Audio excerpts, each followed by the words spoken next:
Efter nogle dejlige dage i Mariager Fjord sejler vi nordpå. Vi besøger Østerhurup, Sæby og Skagen. Nu er det så meningen, der skulle komme nogle optagelser fra, da vi var i Sæby og da vi var i Skagen. Men dem er kommet til at slette.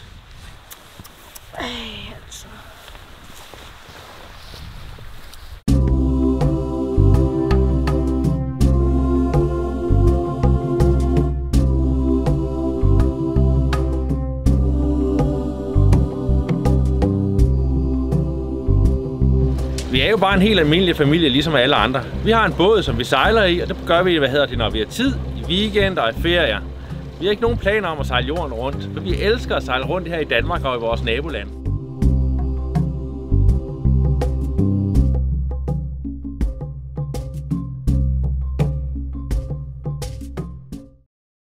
Vi havde forventet, at det ville være svært at finde plads i Sæby, men havnen var bestemt ikke proppet.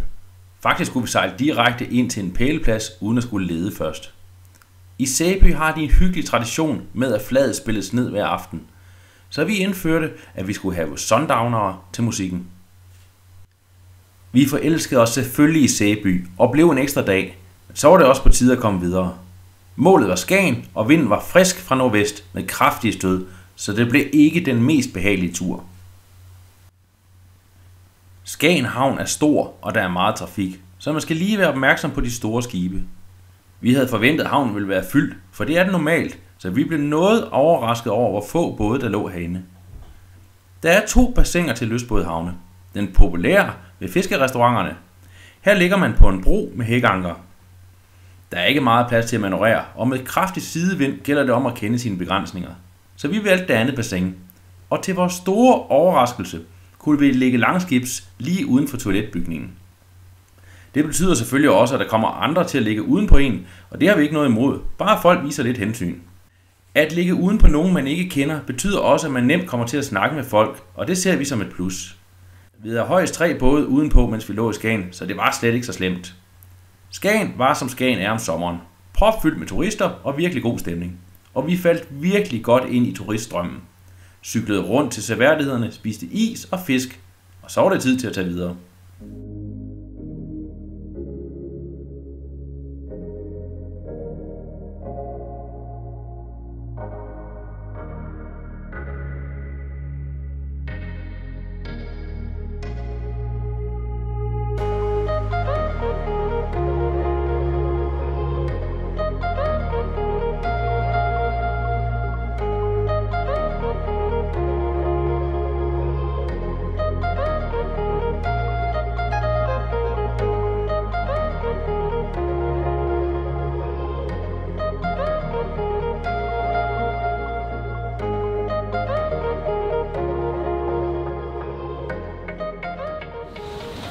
Nu er det jo første gang, jeg har prøvet at sejle til Skagen og opleve det at være sejler i Skagen.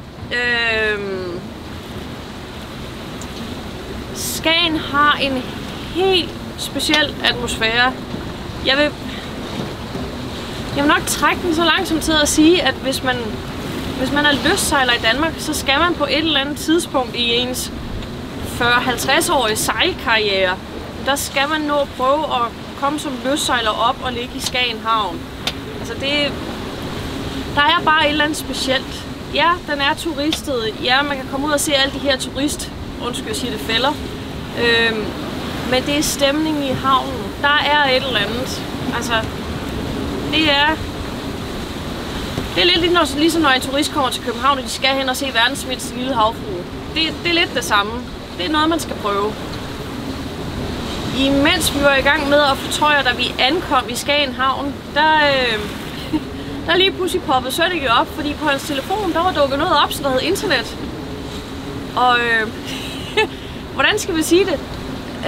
Det var først i bund og grund først, da vi ligesom lagde fra igen, at vi opdagede, at vi havde en søn igen. Fordi i de her dage, vi har ligget i Skagen, der skulle han lige indhente alle sine YouTubere og internetnyheder og alt muligt andet, som han følger med i. Altså det var...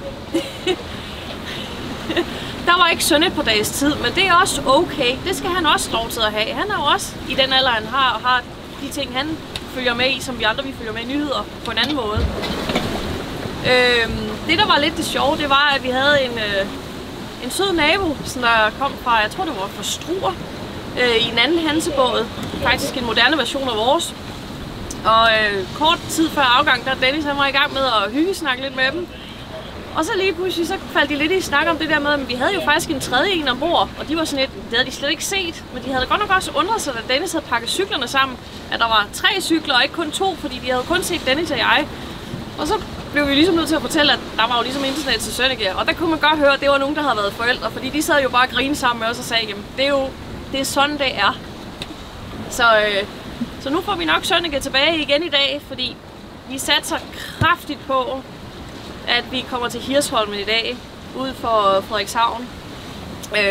Og derude, der tror jeg simpelthen ikke, der er internet til drengen, eller sønnen. Så får vi lige lov til at se Sønneke i et døgns tid igen i hvert fald. Men det skal der være plads til, når man har børn med ombord. De skal også lov til at slappe af i deres verden. Jamen, hvis I kan bemærke det tidligere, så har jeg en lille tendens til at blive søsyg. Og nu har jeg i årevis kæmpet med det ene og det andet præparat og gode råd og ting, jeg kunne spise, når smager det samme, når det kommer op. Jeg kan lidt sige det der med, at for at vide, hvordan man skal spise, sådan, så det smager det samme, når det kommer op. Det er faktisk et lorteråd, for at sige det på godt dansk, men det er faktisk det, jeg har fået de sidste 15 år. Sådan hist og pist og alle mulige steder. Men nu har jeg fundet en løsning for mig selv, fordi medicin, det hjælper simpelthen ikke. Jeg slår mig selv ud, så ligger jeg bare og sover, og så er jeg slet ikke til nogen hjælp eller til noget som helst. Så jeg læste her i løbet af vinteren over Tursalags nogen, der gav det forslag, at man skulle simpelthen, sætte en lille prop i øret. Der er nogen, der har sagt det i modsatte hånd af, hvad du skriver med. Og det virker sgu.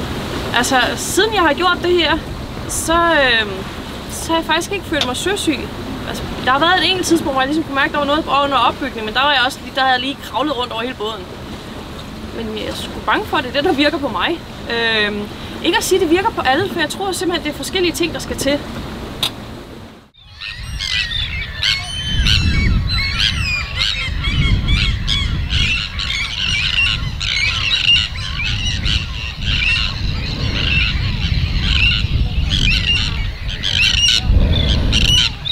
At besøge Hirsholmene har været på vores ønskeseddel i lang tid. Det har bare krævet, at vi skulle en tur til Nordjylland for at komme herop. Første gang jeg så noget om Hirsholmene, det var da jeg læste en bog om de danske øer, og det var ligesom der, jeg fik drøm om at komme herop. Og så er det lykkes.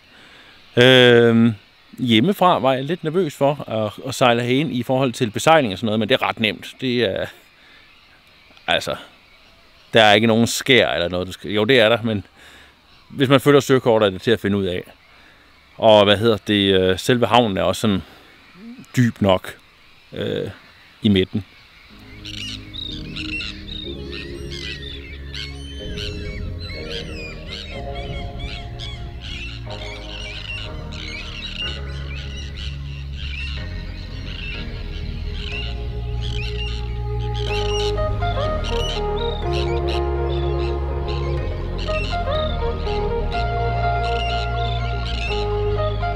Jeg ser noget, der starter med S. Sten. Du gættede det. Det kunne også godt have været strand. Ja. Hallo? I glemte det mest obvious, der starter med S. Nå. Hallo? Ja. Hun står lige her. Ja, jeg ved ikke, hvad det er. Hvad er det, far? Jeg ved ikke, hvad. Det kan jeg ikke gætte.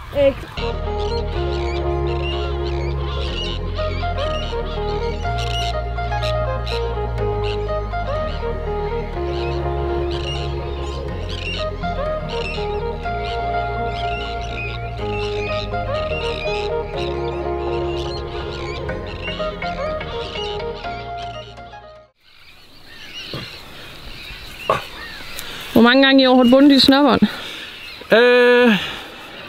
Altså hver gang jeg har taget sko på, har jeg bundet dem, og så går de så op en gang i timen. Og det er nogle meget... det er jo Salomon. Det er vandrestøvler, eller vandresko. Jeg tænker bare, at det er jo åbenbart noget, der... Det er en feature, Salomon har lavet, som lige kan få et hvil. Nå. når man kommer til de her små samfund, så er det faktisk lidt spændende at gå en tur på kirkegården, ikke? For ligesom at se, hvordan samfundet har været bygget op. Herinde er der ret mange, der er blevet begravet inden for de sidste 20 år. Og vores teori er, at det er simpelthen folk, der har været født herovre, og så har valgt at blive begravet herovre. Ellers er det svært at finde ud af, hvad tilknytningen har været herovre til. Fordi at nogle af dem er blevet begravet i 2018, ikke? Og der boede der altså ikke ret mange mennesker her.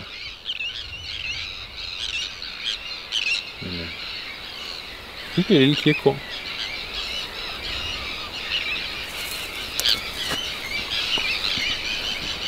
På et tidspunkt i sit liv skal man også se at tænke på, hvordan man selv skal komme herfra. Og selvom vi er unge, og der forhåbentlig er mange år til nu, så har vi da gjort vores tanker i forhold til det.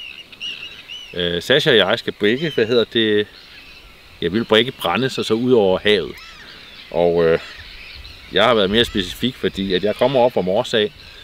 Så derfor har jeg sagt, at jeg skal, hældes ud et eller andet sted i Limfjorden. Det var enten det. Ellers havde jeg på et tidspunkt tænkt på, at hvis jeg dør meget før Sasha, så vil jeg udstoppes, og så skulle jeg, sidde hjemme i stuen og se sur ud.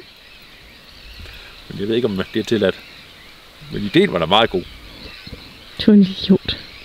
Det er da super. Det kunne da være smart. Så har jeg sagt, så må Sasha godt få en ny mand. Men det er fint nok. Jeg skulle bare sidde i hjørnet og se sur ud. Med en hævet pegefinger. Idiot. Nå, vi ligger jo her, ude på Hirsholmen, som ligger sådan lidt ude midt i det hele, ikke? Og der er ikke nogen faciliteter overhovedet. På grund af det her covid, der skal man så ikke betale havnepenge. Normalt er havnepengene 150 kroner i døgnet, uanset både størrelse. Man ligger ved en bro og vestvendt, og så er det de her slime lines, eller inhalerliner, som man sætter på. De er lidt korte i det, så de har ikke sådan det helt rigtige træk i forhold til vores båd.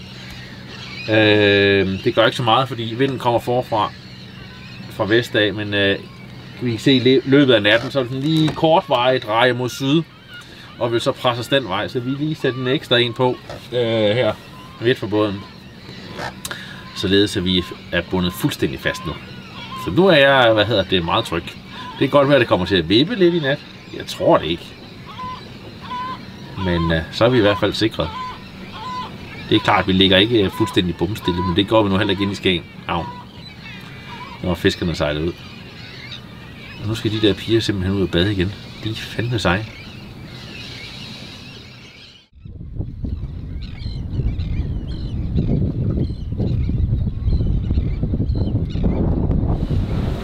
Vi er på vej sydgående, på vej til Læsø fra Hirsholmene. Og lige nu er der ikke det helt store vind. Vinden er slået tilbage i vest. Og så står der selvfølgelig noget gammel sø fra i nat af, hvor at vinden var i syd. Så vi ligger og tøf for omkring 4 knob. En forholdsvis korte vej til Læsø. Og så ser vi, hvad der sker. Umiddelbart, så hvis man kigger op, så er det er noget værd rod i det her vejrsystem. Det er ikke til at finde ud af, hvad det vil. Men med den korte vej, så skal vi nok nå derhen forholdsvis tidligt. Vi har et brød, der er ved at bage, og duften af nybagt brød er begyndt lige så småt at komme op her i cockpittet. Så var det ikke længe, for det skal lige ud, og så går der jo kort tid, så kan vi få noget morgenmad. Måske også ovenkøbet en kop te. Det ved jeg ikke.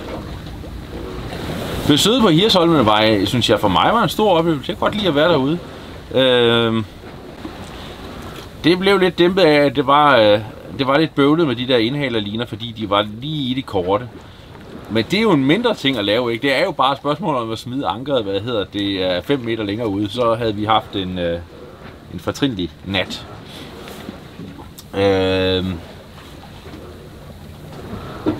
Ja, skøn ø. Der var mange, der var ferierede derovre. Det troede jeg faktisk ikke, man kunne, men det kunne man så godt. Og det må også være sådan lidt en alternativ form for ferie, ikke? Fordi at der er jo ikke noget. Der er ingen butikker. Du skal spare på vandet. Det vand, der kommer, det er regnvand. Og ja, men der er nogen, der kan lide det, så de ser ud til, at de hygger sig, så det er lækkert. Jamen, vi ankommer til Læsø præcis samtidig med færgen. Og ja, det er jo så det er hvad det er. Vi giver færgen plads, så ligger vi bare lidt stille herude, og så lader vi ham komme ind, og så følger vi efter ham lige så stille. Eller hende.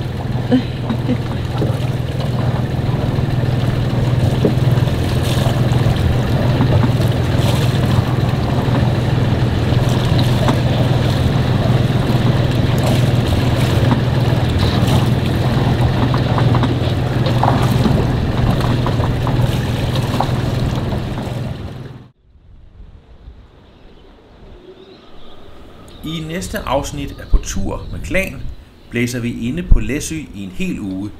Og det betyder, at vi må lave et langt sprint for at nå hjem, inden ferien slutter.